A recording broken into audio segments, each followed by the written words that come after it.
de número 179, pergunta essa que nós começamos a ver, melhor dizendo, na última terça-feira. E essa pergunta ainda reza, né, sobre a doutrina da oração. E ela diz assim, a pergunta: devemos orar somente a Deus? Nós sabemos que devemos orar, que a prática da oração é comum à humanidade. Ela é comum à humanidade. Nós vimos isso na última pergunta, né? Que os homens, eles estão sempre orando, tá? Estão sempre clamando aos céus. Mas a questão é o seguinte: por que orar somente a Deus? Por que não orar a outros deuses ou depositar a fé em outra coisa senão Deus apenas, o Deus da palavra? E a resposta é esta aqui: sendo Deus o único que pode esquadrinhar o coração, ouvir os pedidos, perdoar os pecados e cumprir os desejos de todos, obviamente sempre, né, os desejos segundo a vontade dele, o único em que se deve crer e a quem se deve prestar culto religioso, a oração, que é uma parte especial do culto, deve ser oferecida por todos a ele somente a Deus, e a nenhum outro. Então, por conta de Deus ser aquele único que pode realmente saber o que está em nosso coração, né? Ninguém pode saber o que está no meu coração, né? A minha esposa não pode, o meu pai não pode, a minha mãe não pode, mas Deus sabe. Ele sabe porque ele conhece o coração como ninguém. Ele vê aquilo que ninguém vê. E ele é o único que pode ouvir os pedidos, né? O único que pode estar em todo lugar e ouvir todos os pedidos. E ele também pode perdoar pecados porque ele é o ofendido. Por que Deus é quem perdoa o pecado? Porque o pecado ofende a Deus em última instância. Ele é o grande ofendido, então só ele pode conceder perdão. E o único, então, é em que se deve crer, nesse sentido, né? Ou seja, para a oração eu creio que Deus é que ele me ouve, me perdoa, que pode atender meus desejos. E então a ele somente deve se prestar o culto religioso, e a oração, como parte do culto religioso, deve ser prestada somente a ele e a nenhum outro. Nós vimos as referências bíblicas, eu passo rápido aqui, tá? Nós já vimos. E vimos essa primeira pergunta na última terça. Por que somente Deus é capaz de ouvir nossas orações? Aí nós vimos que somente Deus é onisciente, portanto, somente Deus tem poder de esquadrinhar e conhecer o coração dos homens. Somente Deus é onipresente, portanto, somente Deus tem o poder de ouvir as orações de suas criaturas em qualquer lugar que estejam. Lembra que Deus ouviu a oração de Jonas, feita no ventre do grande peixe? O Senhor, lembra, né? Jonas diz: o Senhor ouviu minha oração, lá no abismo dos mares, no ventre de um grande peixe. Jonas clamou ao Senhor e o Senhor ouviu. Então, porque o Senhor é onipresente, ele pode atender a oração daqueles que o buscam em qualquer lugar que estejam. Além da questão de poder responder as orações, somente Deus pode certa e seguramente ouvir nossas orações. Olha só, ele não só ouve as nossas orações, ele tem poder para discernir os nossos desejos, e não só isso, entender quais sejam as nossas reais necessidades. Então, veja só, alguém pode ouvir um desejo seu, mas aquela pessoa não sabe se aquilo é verdadeiro. Às vezes você pode mentir para alguém sobre um desejo seu, ok? Às vezes eu posso mentir para alguém, dizer: eu gostaria muito disso, mas eu nem ligo para isso. Mas Deus, ele sabe. Ele conhece o nosso desejo. Ele sabe o quanto queremos aquilo, o quanto fingimos que queremos. Okay? E ele entende quais sejam as nossas reais necessidades. Às vezes você pode pedir alguma coisa a alguém e a pessoa fazer de tudo para lhe dar, porque entende que essa é a sua necessidade vital. E não é. Mas aquela pessoa não sabe. Então, você já viu pais darem aos filhos o que eles não precisam? Talvez você já tenha até não só visto, como criticado. Você vê se era para dar isso, certo? Então, às vezes, nós damos às pessoas o que elas não precisam, mas Deus dá o que precisa. Às vezes, Ele não dá porque não precisamos, e às vezes Ele dá o que nós precisamos. Pergunta 2. Por que somente Deus é quem pode perdoar, tem poder melhor para perdoar os pecados dos homens? Por quê que a gente tem que pedir perdão a Deus e só Ele pode perdoar? As pessoas têm responsabilidade moral para com Deus, que é seu Criador e juiz. Os judeus estavam corretos ao crerem que ninguém tem poder para perdoar pecados senão Deus. Lembra que quando Jesus perdoou o pecado do paralítico, lembra? Que os judeus vão dizer assim, quem é você para perdoar pecados? Só Deus pode perdoar pecados. Veja, o problema dos judeus não era crer que só Deus pode perdoar pecados. Qual que era o problema dos judeus? Perfeito, Luísa e João. O problema deles era não reconhecer Jesus como Deus. Mas eles estavam certos em só Deus pode perdoar pecados. E é justamente por isso que Jesus está perdoando pecados, porque Ele é Deus. Ele tem autoridade para isso. Então, só Deus pode perdoar pecados. Os nossos pecados ofendem a Deus. Somente a parte ofendida, exclusivamente, é que pode perdoar os pecados. Ok? Quando você falha com alguém, você não vai pedir perdão para um terceiro que não tem nada a ver com aquilo. Você vai ao ofendido. A quem você ofendeu. É ele que tem que te dar perdão. Certo? Então, se o pecado é uma ofensa a Deus, nós temos que ir a Deus. Ele é o único que pode perdoar nossos pecados.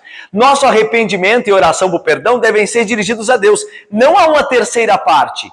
Vivemos dias em que muitos consideram o pecado somente em termos daquilo que afeta a sociedade humana. Devemos nos lembrar que os efeitos sobre a sociedade humana são apenas uma questão secundária ou subproduto do pecado. O verdadeiro e grande mal é a ofensa perpetrada contra Deus e somente Deus é quem pode perdoá-la. Isso aqui tem que ficar bem entendido. Até eu acho que o licenciado Mateus, ele falou sobre isso aqui quando falou um pouco sobre perdão de pecados, sobre a questão de nós devemos pedir perdão aos nossos irmãos quando pecamos contra eles. Lembra-se? Se alguma coisa nós temos contra o nosso irmão, devemos ter com ele, lembra? Só que a questão é que isso é apenas um subproduto, um efeito do pecado. Ou seja, eu ter que pedir perdão ao irmão é uma questão importante, mas secundária. É importante, mas secundária. A quem realmente eu tenho que pedir perdão é a Deus. Porque Deus é o primeiro ofendido pelos meus pecados. Porque você já viu gente que fala assim, que, por exemplo, eu falhei com uma pessoa, eu pequei contra uma pessoa e digo assim, eu nem vou pedir perdão para ele porque ele também é um miserável. Não é? Não posso pensar isso também? Eu nem vou pedir perdão para ele porque ele também já fez um montão de coisa comigo. Deu para entender? Então, o primeiro problema nosso é com Deus. Porque Deus, ele de fato deve ser aquele a quem nós pedimos perdão, porque ele é um ser moralmente santo, é o nosso Criador, o nosso juiz. A questão de irmos pedir perdão a quem ofendemos, ao nosso próximo, é porque Deus exige isso de nós. O nosso Criador e juiz exige isso de nós. Então nós vamos ao próximo e pedimos perdão. Mas porque nós temos um dever primeiro para com Deus. Porque se não tivéssemos esse dever para com Deus, eu olharia e falaria assim, ele é um pecador como eu vou pedir perdão. Não, ele tem um monte de pecado também. Pronto. Mas porque Deus, o Santo, o Criador e Juiz, me exige que eu peça perdão a quem eu ofendi, eu vou lá e peço. Mas tá vendo que a minha questão é com Deus primeiro? Deu para entender isso? Deu para entender? Bem. Então, o nosso problema, primeiro, é com Deus. Não adianta nada eu ir pedir perdão ao João por alguma coisa que eu ofendi ele, embora isso faça parte do processo, se primeiro eu não me arrependi diante de Deus. Ok? Tudo bem aí? Vamos lá? Porque somente Deus é quem pode tornar os desejos em realidade. Porque somente Deus é onipotente. Isto é, somente Deus tem poder absoluto e ilimitado. Irmãos, nada é difícil demais para Deus. Com Deus não existe impossibilidade. Devemos orar somente a Ele, aquele que tem realmente o poder de atender às nossas orações. Ele tem o controle completo de tudo o que acontece, de acordo com o seu próprio grande plano eterno. As nossas orações, portanto, têm de ser dirigidas somente a Ele. Quem é que pode nos atender em todas as coisas? Somente Deus. Somente Deus pode nos atender em todas as coisas. O seu marido não pode lhe atender nos desejos mais básicos no que concerne um casamento. Eu quero, por favor, me faça feliz. Ele não pode fazer isso, porque ele é um pecador. Agora, Deus pode fazer com que o seu marido lhe ame como Cristo amou a igreja. Porque Deus tem poder sobre o seu marido. Deu para entender? Ainda que nós tenhamos desejos básicos aqui, e nós temos, nós devemos levá-los a Deus, porque os que estão ao nosso redor não podem nos satisfazer em nossos desejos se Deus não os capacitar para isso. Então nós vamos a Deus.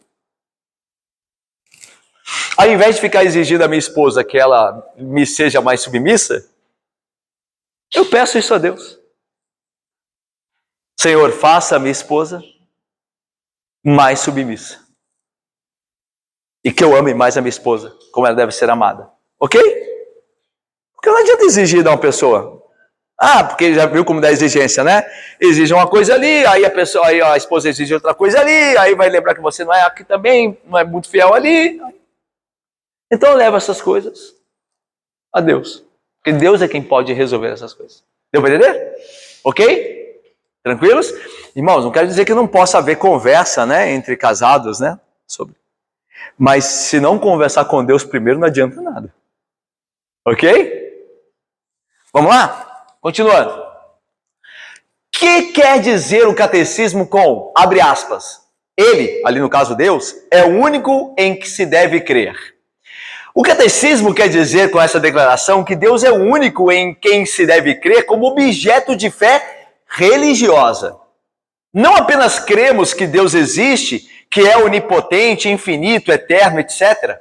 Mas cremos também que Ele é o nosso Deus. Então é diferente crer que Deus existe em crer que Ele é o meu Deus. Há uma diferença. Eu posso crer que existe um Deus.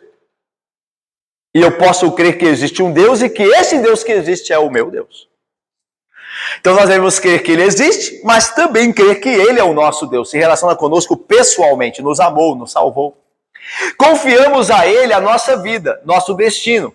E cremos que nosso fim principal é glorificá-lo e ter alegria nele para sempre. É interessante que Deus deve ser o objeto primeiro e único da nossa fé religiosa. Por que o catecismo usa fé religiosa, Roberto? Porque existe uma fé que não é religiosa. Por exemplo, eu espero que amanhã faça sol. Eu acho que amanhã fará sol. Eu acho que amanhã fará sol. É uma fé, certo? Eu posso achar isso. Essa fé não é religiosa, ok? É uma fé nas coisas, certo? Mas aquilo que depende, que concerne a minha consagração, a minha esperança última, aí é fé religiosa e deve ser colocada apenas em Deus. Deu para entender? Então, existe uma fé que não é religiosa, que é comum nossa. Por exemplo, você vai ter uma entrevista de emprego e você diz assim, eu acho que eu estou muito bem preparado. Essa é uma fé, ok? E não é pecado tê-la, né? Pode ser tolice se você não preparou, mas pecado não é. Você é empregado num lugar, você fala, nossa, eu acho que eu vou me dar bem aqui. Pelo que eu senti aqui no meu primeiro dia, eu acho que eu vou gostar disso aqui. É uma fé comum, rotineira. Não é religiosa. Então, não é pecado ter esse tipo de fé, porque todo mundo tem. Mas com relação à religião, a depender da sua vida, clamar, entregar sua vida, confiar, ter esperança última, é só Deus. Ok? Deu para entender direitinho? Vamos lá. 5. Por que somente Deus deve ser adorado no culto religioso? Isso decorre da grande verdade de que somente Deus é Deus. O culto religioso, por definição, é o culto devido àquele que é alvo da nossa fé religiosa. Se cremos que existe somente um Deus, segue-se que somente esse Deus único deve receber adoração ou devoção religiosa. Irmãos, querido Gil, Carla, Isaac e Irineia, Por que, Vanessa, por que está falando de culto aqui?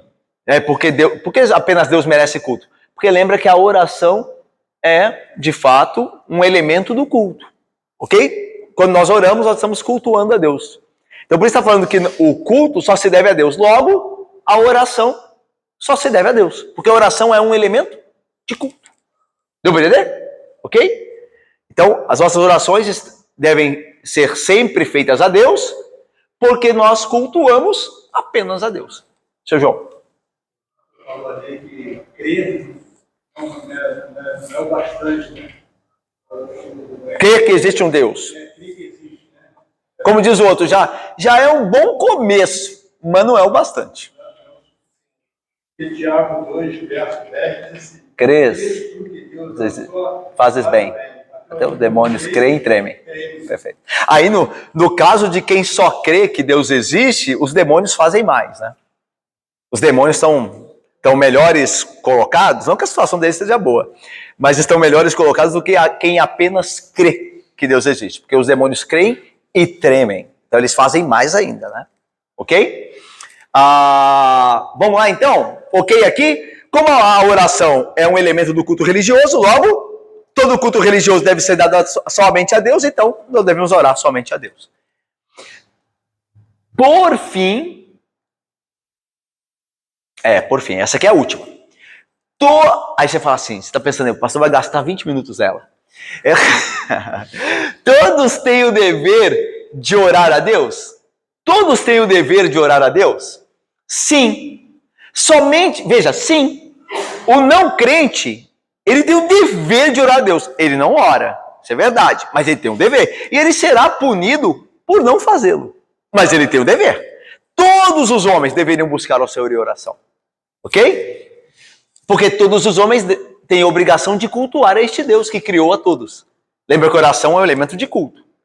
Se todos os homens têm a obrigação de cultuar ao Criador, então logo todos os homens têm a obrigação de orar a Ele, porque a oração é um elemento de culto.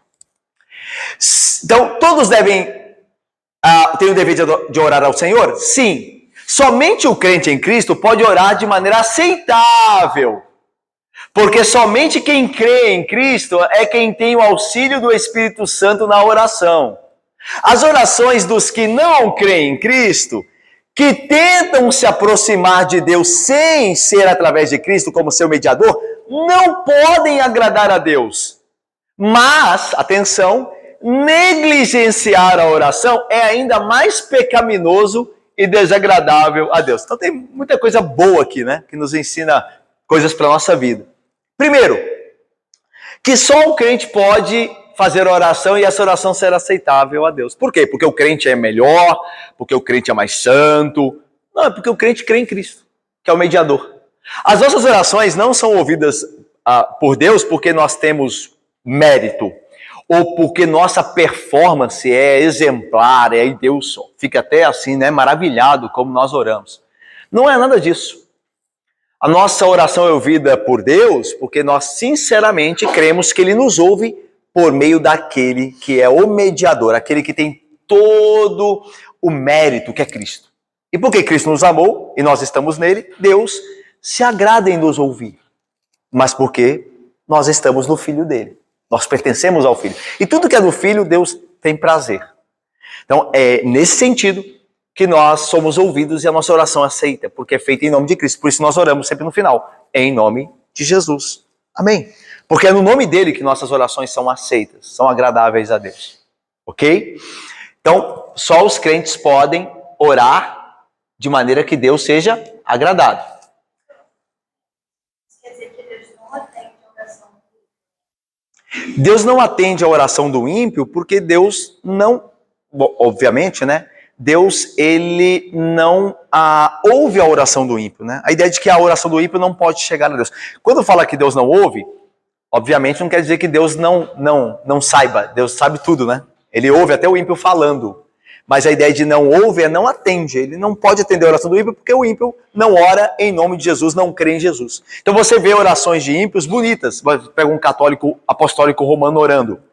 Aí você fala, nossa, que oração mais bonita do que a minha, pensa alguém. Mas isso não quer dizer nada. Você se lembra que a oração, Jesus conta a parábola do publicano e do fariseu, que o fariseu orava, né, de si mesmo para si. E a oração do fariseu tinha todos os elementos lá, né, falava de dízimo e tudo mais, que ele não era como os demais pecadores, tal, sempre, ok? E ele não foi ouvido. E a oração do publicano era lá atrás, né, com a cabeça baixa, batendo o peito, olha, ser propício a mim, pecador. Uma oração simples, que Deus ouviu. A oração dos profetas de Baal, né, ao seu Deus Baal falso, lembra? Cheia de apetrechos, de teatral, se cortavam. E não desceu fogo do céu. Diz a Bíblia que o profeta fez uma oração pequena, ela é uma oração pequena, Senhor do alto céus responde e tal, com fogo. Então a ideia é de que Deus responde a oração sincera daquele que crê nele através do mediador, através de Cristo. Agora, não quer dizer que os ímpios não orem. Eles oram, só que eles não podem ser ouvidos.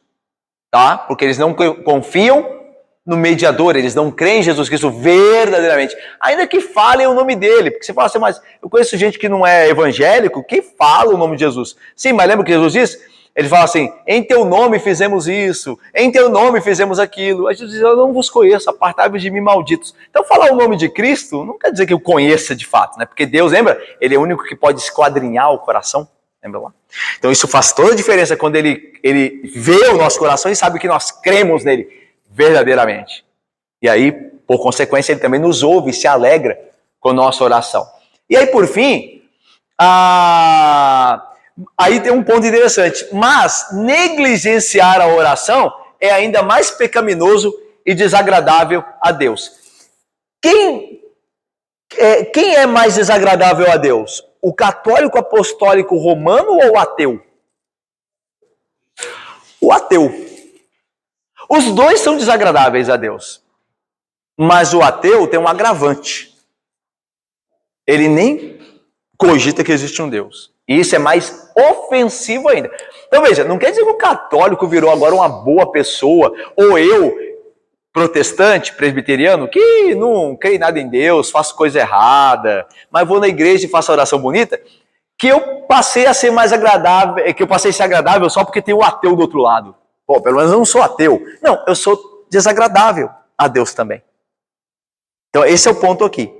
A ideia de aqueles que oram a Deus, mas não pela mediação de Cristo, são desagradáveis. Mas os que não oram, são mais ainda. Então, ninguém está bem aí nesse quadro. Só que tem um que está pior. Ok? Deu para entender direitinho? Ok? Todas as suas cogitações são não a Deus, diz o salmista, né? Então, esse é um ponto em que nós temos que reconhecer. E, meus irmãos, eu acho que o mais importante para nós aqui, que não é o nosso caso, né? Nem ser o idólatra, e nem pertencer aos idólatras nominalmente, nem ser ateus. Mas acho que para nós a aplicação maior é a questão da sinceridade do nosso coração. Que ainda que nós pertençamos pela graça a uma religião que procura agradar a Deus segundo a Bíblia, o Senhor conhece o nosso coração. Ele esquadrinha o nosso coração. Ele sabe se realmente o invocamos sinceramente. E se nós não o fazemos, isso é ofensivo a Ele. Ok? Isso é ofensivo a Ele. E se, por um lado, comparando o católico romano com o ateu, um é mais desagradável a Deus do que o outro, talvez nós possamos entender biblicamente que os que conhecem a verdade, mesmo assim são hipócritas, são mais desagradáveis ainda. Né? Certo? Porque ali está comparando só o ímpio que invoca a Deus com o ímpio que não invoca. E o dissimulado que invoca? É um agravante, né? Então que Deus tenha misericórdia de nós e nos sempre ache sinceros em nossas orações.